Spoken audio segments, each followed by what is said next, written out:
Hello दोस्तों, उम्मीद करती हूँ कि आपको मेरी नई कहानी पसंद आएगी।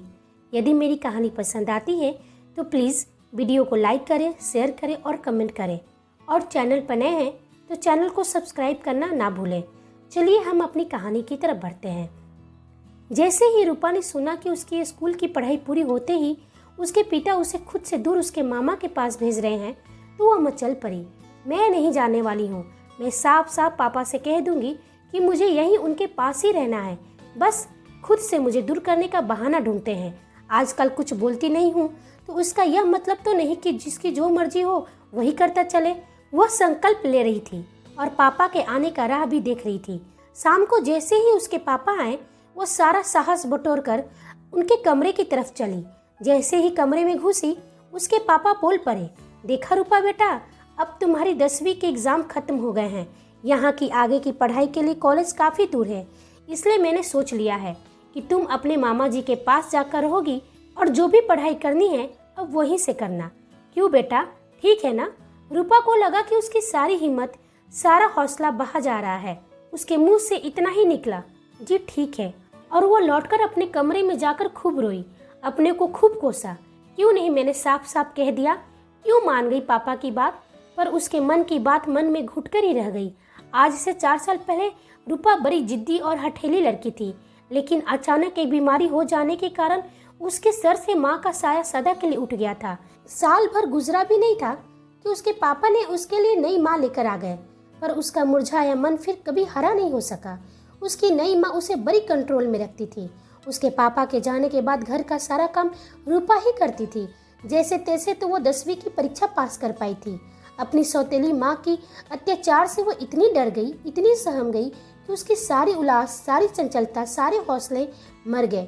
लेकिन उसके पिता को धीरे धीरे इस बात की भनक भी हो गई थी, इसलिए वो रूपा को उसके मामा मामी के पास भेज रहे थे। रूपा अपने मामा मामी के घर पहुंच जाती है।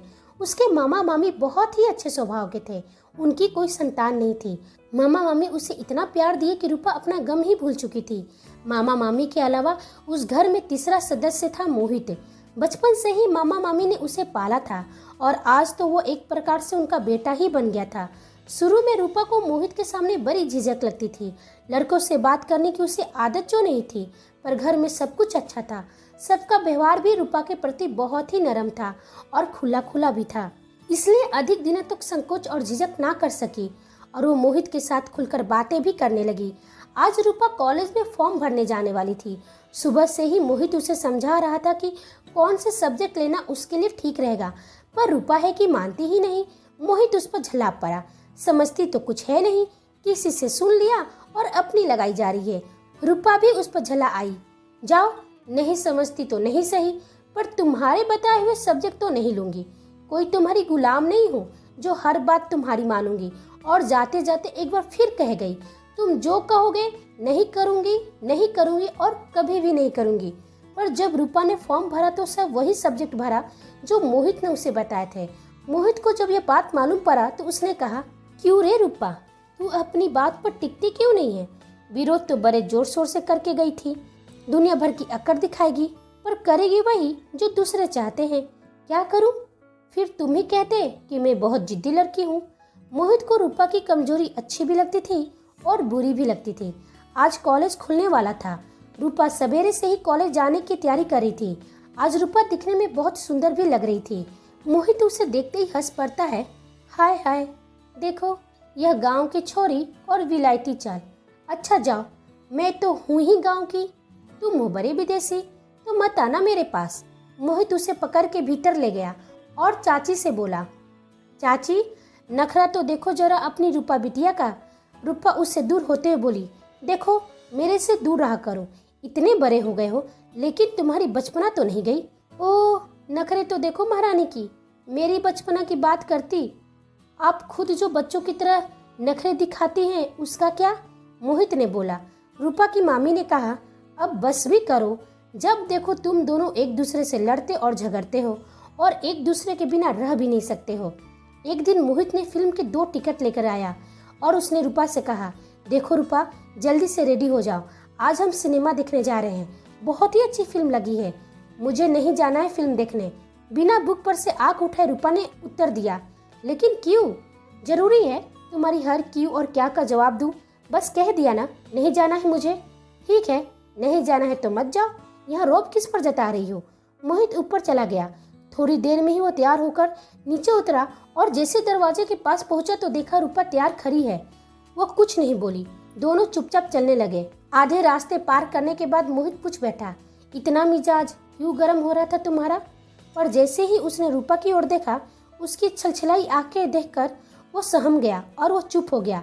हॉल में पहुंचे और अंधेरा हुआ कि बहुत ही मुलायम स्वर में मोहित ने पूछा, क्या बात है? पापा का फोन आया था, कह रहे थे कि 1 सप्ताह के लिए चली आओ।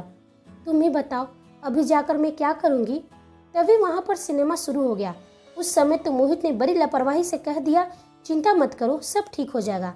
लेकिन सिनेमा खत्म हुआ तो हॉल से बाहर निकलते ही मोहित ने पूछा, और तुम्हारे पापा क्या कह रहे थे? और तो कुछ नहीं कह रहे थे, बस आने के लिए कह रहे थे। तो साफ साफ कह दो ना कि अभी नहीं आ सकती हो, कॉलेज की पढ़ाई है, कोई तमाशा है क्या? पापा है वो मेरे, उन्हें इस तरह से बोलना ठीक होगा क्या? पापा को मैं ऐसे जवाब नहीं दे सकती हूँ। हाँ, जवाब तो तुम मुझे ही बस दे सकती हो। तो तुम्हारा क्या? हाँ साहब, हमारा क्या, हम कोई आदमी थोड़े ही हैं। पर सच रूपा, तुझ पर बहुत गुस्सा आता है। तू इतनी डरपोक क्यों है? घर वाले के सामने तेरी जान क्यों निकलती है? देखती नहीं आजकल की लड़कियों को, कितनी बेधड़क और कितनी निडर होती है। 2 साल हो गए तुझे यहाँ रहते, पर वही डरपोक सी लड़की, कमजोर सी लड़की दिखती है। मना कर देगी तो तेरे पापा क्या सोचेंगे कि लड़की बहुत ढीठ हो गई है? सोच लेने दो उन्हें जो सोचना है। तुम जानते नहीं हो मोहित, वो मेरे लिए क्या सोचते हैं। ऐसे जवाब दूंगी तो उनको बड़ा धक्का लगेगा। बस यही तो तेरी कमजोरी है रूपा। घर वाले जरा से कह दे, हमारी रूपा बेटिया जैसा कोई दुनिया में है ही नहीं, फिर रूपा बेटिया चाहे कुएं में कूदना हो कूद जाएगी। मैं कहता हूँ अपनी आदत छोड़ दो, जरा हिम्मत से काम लेना सीख लो। मुझसे तो नहीं कहा जाएगा, पर मैं जाऊंगी भी नहीं। और यह कहते ही उसका गला भराया। अच्छा तो अब रो मत, मैं चाची से बोलकर तुम्हारे पापा को कहलवा दूंगा। और सचमुच मोहित ने चाची से बोलकर उसके पापा से बात कहलवा दी। उस दिन शाम को खूब जमकर बारिश हो रही थी। चाची पकौड़ी बना रही थी। रूपा और मोहित वहीं बैठकर खा रहे थे। मोहित एक टक से रूपा के चेहरे पर देखे जा रहा था। मोहित को यूं घूरते देख रूपा बोली, यूं घूर घूर कर क्यों देख रहे हो मेरी तरफ? कभी देखा नहीं है क्या लड़की? मोहित ने कहा, सोचता हूँ चाची, इसका नाम जिसने रूपा रखा होगा वो कितना अनाड़ी रहा होगा ना। तभी रूपा झल्ला के बोली, अच्छा आज तुम्हें जब मामी ने अनाथ आश्रम से लेकर आई होगी ना, तो तुम्हारे मुंह से तो कुछ भी निकल नहीं रहा होगा। यह सुनकर मोहित प्लेट और प्याला वहीं छोड़कर गुस्से में ऊपर चला गया। तभी उसकी मामी बोली, यह तूने क्या कर डाला पगली? तू जानती नहीं इस बात से कितना दुखी हो जाता है वो। कितने ही सालों तक वो इस घर को अपना मानने को तैयार ही नहीं था। यह तो पिछले 5-6 सालों से वो हमारा बनकर रह रहा है। अब तू ही उसे मना कर लिया, जाते ही माफी मांग लेना। महज मजाक में रूपा यह सब कुछ कर गई थी, ऐसा होगा यह उसने कभी सोचा भी नहीं था। धीरे धीरे मोहित के कमरे की ओर चली गई। दरवाजे पर पहुंचकर देखा मोहित दोनों हाथों के बीच सिर डाले बैठा है। धीरे धीरे उसके पास पहुंची और बहुत ही धीरे स्वर में बोली, मोहित। मोहित चुप था। मुझसे बहुत नाराज हो मोहित। मोहित अभी भी चुप था। तुम्हें दुख पहुंचाने का मेरा जरा भी इरादा नहीं था। सच मानो, यह तो मैंने यूं ही मजाक में कह दिया था। आगे से ऐसा कभी नहीं कहूँगी। मोहित इस बार मुझे माफ़ कर दो। एक बार भी माफ़ नहीं कर सकते हो? मोहित अभी भी चुप था। तो ठीक है मोहित, तो मैं जाऊँ? मोहित उसे गुस्से की तरफ देखकर बोला, चली जाओ ना, यहाँ किसने रोका है?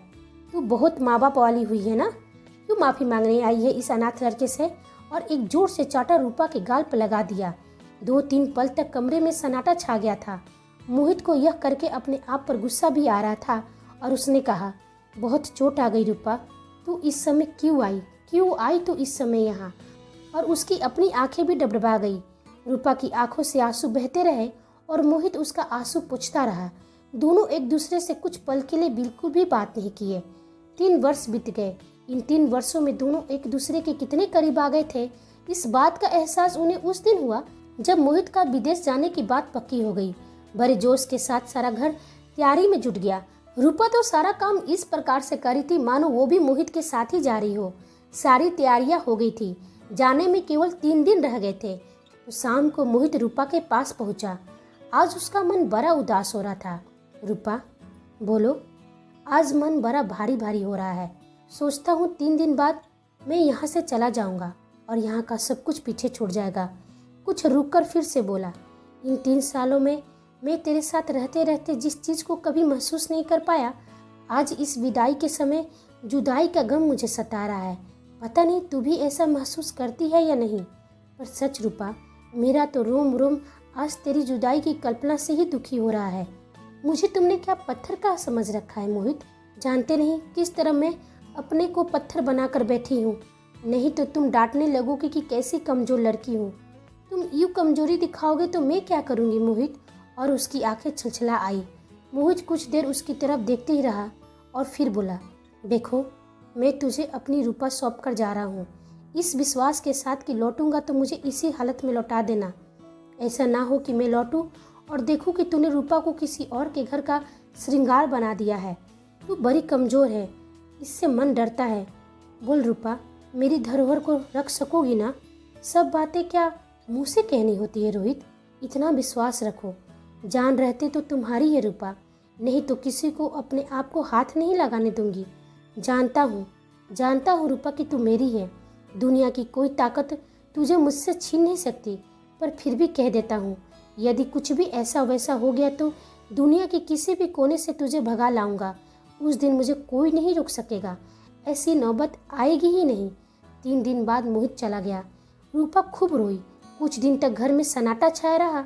फिर धीरे धीरे सब कुछ वैसे ही चलने लगा। कभी कभी रूपा और मोहित का बात हो जाता फोन पर, लेकिन वो काफ़ी नहीं था। वहाँ विदेश जाकर मोहित बिजी हो गया और इधर रूपा अपने कॉलेज के एग्ज़ाम में बिजी हो गई। एक दिन रूपा के पिता उसे अपने घर ले जाने के लिए आए, लेकिन रूपा का जाने का बिल्कुल मन नहीं था।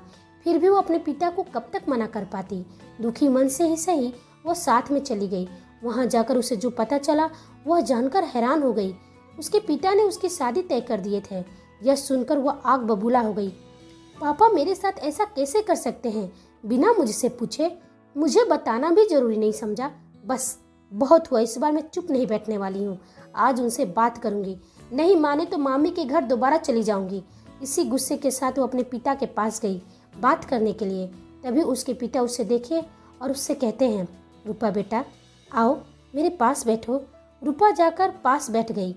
उसके पापा उसके सिर पर हाथ फिराते हुए बोले, पापा की याद नहीं आती थी? वहाँ जाकर भूल गई थी मुझे? आपने ही तो मुझे वहाँ भेजा था।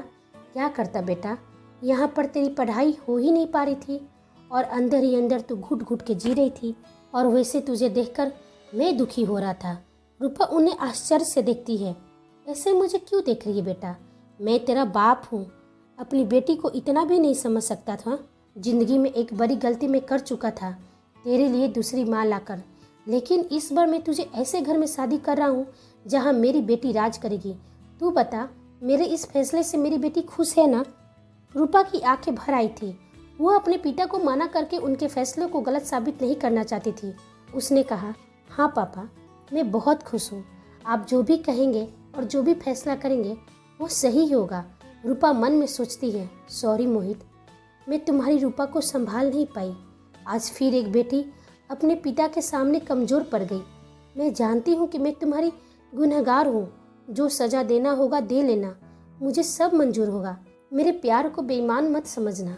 बस आज किस्मत के हाथ खुद को सौंप दिया है। मेरे दिल में तुम हमेशा से ही रहोगे। बस अब तुम्हारी स्थान बदल गई है। रूपा की शादी हो गई। उसके पति वकील थे। सभी लोग वकील साहब ही बोलकर पुकारते थे। वकील साहब बहुत अच्छे इंसान थे। शादी के बाद ही वो रूपा को अपने साथ दिल्ली लेकर आ गए। दिल्ली में उनका खुद का मकान था, लेकिन वहाँ कहने के लिए कोई अपना नहीं था। रूपा वहाँ पर अकेली पड़ गई थी। वकील साहब सुबह जाते और देर शाम घर आते थे। कभी कभी दिन का ऑफ होता तो रूपा को दिल्ली घुमाने ले जाते। रूपा के लिए यह सब किसी सजा से कम नहीं था। वो वकील साहब से बात भी ज़्यादा तो नहीं करती थी। वकील साहब को भी कहाँ अपने काम से फुर्सत मिलता था। रूपा ने जो जो सपने संजोए थे मोहित के साथ, वह कांच की तरह वकील साहब के साथ टूट रहा था। उस दिन वकील साहब काम से ज़रा जल्दी ही लौट आए। रूपा अपने कमरे में ऐसे ही दुखी होकर बाहर देख रही थी। उसकी आंखें लाल हो रही थी, मानो अभी अभी रोकर चुप हुई हो। वकील साहब ने रूपा से कहा, रूपा, तुम्हारा मन शायद यहाँ लगता ही नहीं है। बिल्कुल अकेली जो पड़ गई हो। ना हो तो तुम बाहर निकला करो, लोगों से मिला करो, बातें किया करो। दोस्ती करोगी तो तुम्हारा भी मन लगा रहेगा। क्या करूं, मुझे ज़रा सा भी समय नहीं मिल पाता है। नहीं, ऐसी बात नहीं है, मेरा मन खूब लग रहा है। फिर मेरी पढ़ाई भी तो है, उसे भी तो पूरी करनी है। देख रहा हूँ इधर तुम दुबली भी हो रही हो। अपनी चिंता अपने आप ही रखा करो, समझी? आप बेकार की ही चिंता कर रहे हो। मैं बिल्कुल अच्छी हूँ। अच्छा देखो, आज शायद मुझे लौटने में कुछ देर हो जाए। तुम मेरे लिए बैठी ना रहना, खा पी लेना। इंतज़ार करने की ज़रा भी ज़रूरत नहीं है। क्या करूँ, काम को जितना हल्का करने की सोचता हूँ उतना ही बढ़ता जाता है। रूपा अपनी पढ़ाई में लग जाती है, पर तभी उसे फिर से वकील साहब की आवाज़ सुनाई देती है। रूपा, देखो तुम्हारे मायके से कौन आया है। मायके का नाम सुनते ही रूपा बाहर निकली। देखा सामने मोहित खड़ा है। उसके पैर जहाँ के तहाँ रुक गए, नजरें नीचे झुक गई। वकील साहब बड़ी जल्दी में थे। देखो, तुम इनका ख्याल रखना, मुझे बड़ी जल्दी है। कोशिश तो यही करूँगा खाने के समय में ही लौट आऊं, नहीं तो तुम अच्छी तरह से इन्हें खिला देना। जी। मोहित और रूपा दोनों आमने सामने खड़े थे। दोनों के मन में तूफान मचल रहा था, पर कोई कुछ बोल नहीं पा रहा था। आखिर मोहित ने पूछा, कैसी हो? मैं अच्छी हूँ। आपको यहाँ नहीं आना चाहिए था। तुम कितनी बदल गई हो रूपा, और काफ़ी समझदार भी हो गई हो। तभी तो मुझे आप कहकर पुकार रही हो। इतना मुझे पराया कर दिया। आप हाथ मुंह धो लीजिए, मैं आपके लिए खाना लगाने की तैयारी करती हूँ। रूपा मोहित के लिए खाना परोसती है। मोहित पूछता है, और तुम रूपा? मैं बाद में खा लूँगी, कम से कम मेरे साथ बैठकर ही खा लो। यह सुनकर रूपा की आंखें भर आई। वह बार बार अपनी नज़रें मोहित से छुपा रही थी। रूपा वहीं बैठ गई। रूपा बोली, कब आए विदेश से? 1 सप्ताह पहले ही आया हूँ। तुम्हारे बारे में सुना तो खुद को रोक नहीं पाया, इसलिए यहाँ चला आया तुमसे मिलने। तुमने तो कोई खबर ही नहीं दिया अपने बारे में। क्या बताती तुम्हें वहाँ दुख नहीं पहुँचाना चाहती थी, यह सोचकर कि खुद को वहाँ अकेले कैसे संभालोगे। और अभी जो मेरी हालत है, तुम्हें इस तरह से देखकर उसका क्या रूपा? तुमने मुझसे वादा किया था और तुमने इस ऐशो आराम की जिंदगी के लिए मुझे धोखा दे दिया। माफ़ करना रूपा, तुम भी खुश नहीं हो यहाँ। तुम्हें देखकर तुम्हारे दिल की धड़कन महसूस कर सकता हूँ मैं। इसी बीच वकील साहब आ गए। कैसे हैं मोहित साहब? रूपा ने आपको भोजन तो कराया? रूपा और मोहित ने खुद को संभाला। मोहित सोने चला गया। वकील साहब रूपा से पूछते हैं, रूपा, यह तुम्हारे मामा मामी का बेटा है? हाँ, हमने साथ में ही पढ़ाई किया है और फिर मोहित विदेश चला गया था। अरे वाह, चलो कुछ दिन ही सही, तुम्हारा अकेलापन तो दूर होगा। अगले दिन मोहित रूपा को नोटिस करता है कि रूपा उससे बात भी नहीं कर रही है। वकील साहब के जाने के बाद मोहित रूपा के पास चला जाता है और कहता है, मुझे तो ऐसा लगा था कि तुम यहाँ पर बहुत खुश हो, लेकिन तुम्हारे पति को तो तुम्हारे लिए टाइम ही नहीं है। सुबह जाते हैं और शाम को आते हैं। इतना देर तुम करती क्या हो अकेली? मैं भी बहुत बिजी रहती हूँ। मेरी कॉलेज की पढ़ाई है, उनके जाने के बाद मैं अपनी पढ़ाई में लग जाती हूँ और घर का काम भी तो रहता है, उसे भी तो करना है। बड़े वकील साहब की पत्नी जो हूँ।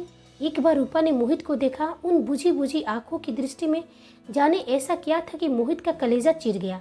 फिर वो कहता ही गया, बड़े शानदार मकान में रहती हो, नौकर भी हैं, फिर परिवार का कोई झंझट ही नहीं है। बस लगता है ठाठ है तुम्हारे तो।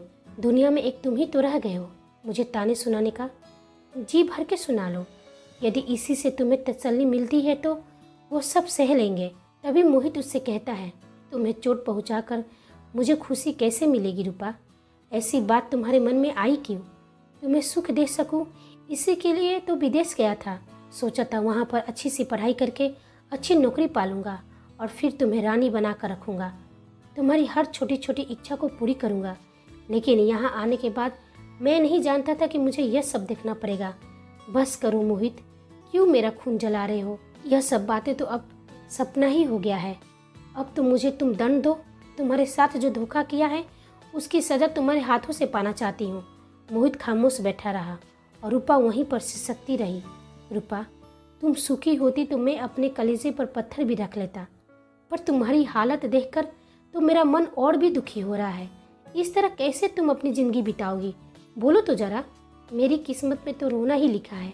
बचपन में माँ मर गई, तुम्हारा प्यार मिला तो वो भी छीन लिया गया। तुम ही बताओ, अब किस बात पर हंसूं? आदमी चाहे तो अपनी किस्मत को बदल सकता है। कुछ देर चुप रहकर मोहित बोला, मेरी बात मानो तो आज भी तुम सुखी हो सकती हो। जिन बीती बातों को तुम सपना समझ रही हो आज भी सच हो सकता है। रूपा उसे बड़ी ही सवालिया नज़र से देखती है। तुम मेरे साथ भाग चलो रूपा, अभी कुछ नहीं बिगड़ा है। यह सुनकर रूपा की आंखें फटी की फटी रह गई। तुम सुन रही हो मैं क्या बोल रहा हूँ? मुझे नौकरी मिल गई है और मैंने मकान भी ले लिया है। बहुत मज़े में हम लोग रहेंगे। तुम क्या बोल रहे हो मोहित? जानते हो मैं किसी और की पत्नी हूँ। मेरी शादी हुई है, कोई भाग कर नहीं आई हूँ। यह सब बकवास की बातें हैं, पुरानी बातें हैं। जानती हो, जाते समय मैंने कहा था ना, यदि तुम्हें कुछ भी हो गया तो मैं दुनिया के किसी भी कोने से भगाकर तुम्हें लाऊंगा। समझ लो इसी उद्देश्य से यहाँ पर आया हूँ। मुझे किस बात की सज़ा दे दिया है रूपा? मेरी क्या गलती थी? मैंने तुम पर भरोसा किया, विश्वास किया और तुमने मुझे धोखा दे दिया। अब बहुत हुआ रूपा, तुम्हें मेरा साथ देना ही होगा। रूपा, इस बार मैं खाली हाथ नहीं जाने वाला हूँ। कैसे हो सकता है ये सब? कैसे पागलपन की बातें कर रहे हो मोहित? पिताजी सुनेंगे तो क्या कहेंगे? सारी दुनिया सुनेगी तो क्या सोचेगी? ऐसा भी कहीं होता है क्या? जहन्नुम में गई दुनिया और जहन्नुम में गए तुम्हारे पिताजी। तुम्हारे पापा को तुम्हारा इतना ही ख्याल रहता तो तुम्हें इस तरह से बिना बोले तुम्हें कुएं में नहीं धकेलते। तुम्हें अपने पिताजी का, पूरी दुनिया का ख्याल है, बस मेरा ही ख्याल नहीं आया। मानो कि मैं आदमी ही नहीं हूँ। तुम मुझसे दंड चाहती हो ना, तो समझ लो मैं यही दंड तुम्हें देना चाहता हूँ। मैं तुम्हें भगाकर ले जाना चाहता हूँ। मोहित ने आवेश में बोला। नहीं नहीं मोहित, इतना बड़ा दंड मुझे मत दो। यह सब मुझसे नहीं होगा, मुझसे कभी नहीं होगा, रूपा ने कहा। मोहित ने उससे कहा, रूपा यह कोई नई बात नहीं है। जिस रिश्ते में खुशी ना मिले वो रिश्ता तोड़ देना ही बेहतर है। इस तरह से अपनी ज़िंदगी को बर्बाद करने का हक तुम्हें भी नहीं है। तुम यहाँ पर खुश नहीं हो। जिस आदमी के सहारे तुमने अपनी ज़िंदगी छोड़ रखा है वो आदमी को तुम्हारा बिल्कुल ख्याल नहीं है।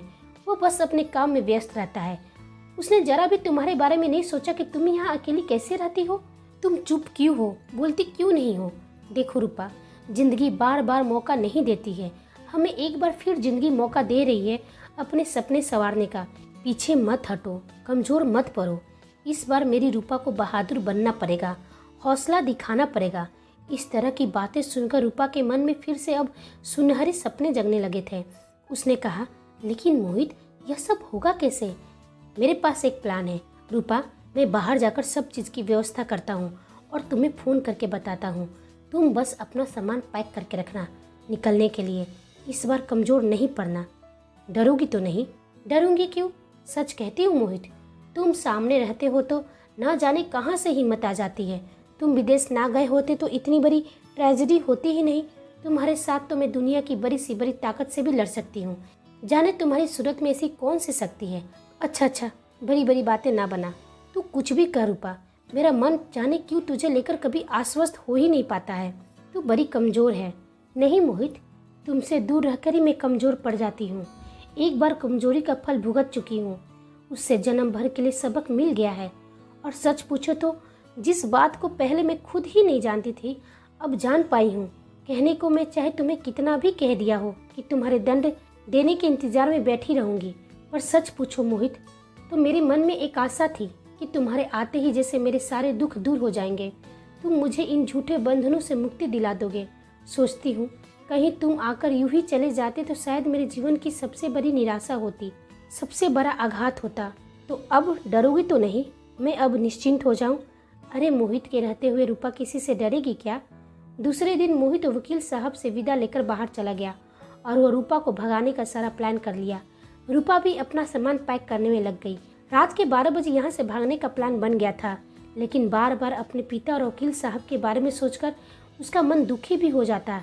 लेकिन मोहित के साथ सुनहरे सपने को देखकर उसका फिर से दिल उत्साह से भर जाता था। शाम को रूपा उठी और एक लगेज में अपने कपड़े पैक करना शुरू कर दिए और कुछ रुपये भी रख लिए। वह बिल्कुल नॉर्मल की तरह बिहेव करी थी। आज रात को उसे भागना था, लेकिन वकील साहब का आने का इंतजार कर रही थी। रात के 9 बज गए थे। वकील साहब अभी तक लौटे नहीं थे। उसका मन घबराने लगा। 9:30 बज गए, वकील साहब अभी तक नहीं आए। अब तो उसका दिल बुरी तरह से धड़कने लगा। कहीं किसी ने मोहित को तो यहाँ नहीं देख लिया ना? यह ख्याल आते ही ऊपर से नीचे तक कांप जाती। साथ साथ उसके दिल की धड़कन बढ़ती चली गई। तभी वकील साहब आ गए। उसने पूछा, बड़ी देर कर दी आज आपने? हाँ, आज एक बहुत ही पुराना दोस्त मिल गया था, उसी से बात करने में देरी हो गई। वह वकील साहब के लिए जल्दी जल्दी खाना परोसने लगी, लेकिन उसके हाथ काँप रहे थे और वकील साहब बोले जा रहे थे। बड़ी मुसीबत में था बेचारा। उसकी पत्नी अपने किसी आशिक के साथ भाग गई है। रूपा का चेहरा उतर गया, उसके पैर जहाँ के तहाँ रुक गए। मुझसे सलाह लेना चाहता था कि क्या किया जाए। मैंने साफ कह दिया कानूनी कार्रवाई करो, पर उसका कहना था कि पढ़ी लिखी लड़की है, कानून के जोर से उसे अपना नहीं बनाया जा सकता है। वकील साहब जाकर सोफे पर बैठ गए। रूपा के पैर बुरी तरह से लड़खड़ा रहे थे। वकील साहब अपनी ही धुन में बोले जा रहे थे। मैंने तो साफ कह दिया, पढ़ी लिखी है तो सिर पर बिठाओगे। पढ़ी लिखी यह क्या बात हुई? पढ़ी लिखी तो तुम भी हो, भागने की बात तो दूर। 2 साल हो गए, मुझे कभी याद नहीं पड़ता कि तुमने आंख उठाकर किसी पुरुष से कभी बात भी किया हो। यह भी कोई बात हुई भला? रात का 1 बजा था। रूपा की आंखों से एक एक करके आंसू टपकते जा रहे थे और अपने सूट से एक एक करके कपड़े बाहर निकालते जा रही थी। और मोहित का इंतजार अब कभी खत्म होने वाला नहीं था, क्योंकि आज रूपा फिर से एक बार कमजोर जो पड़ गई थी।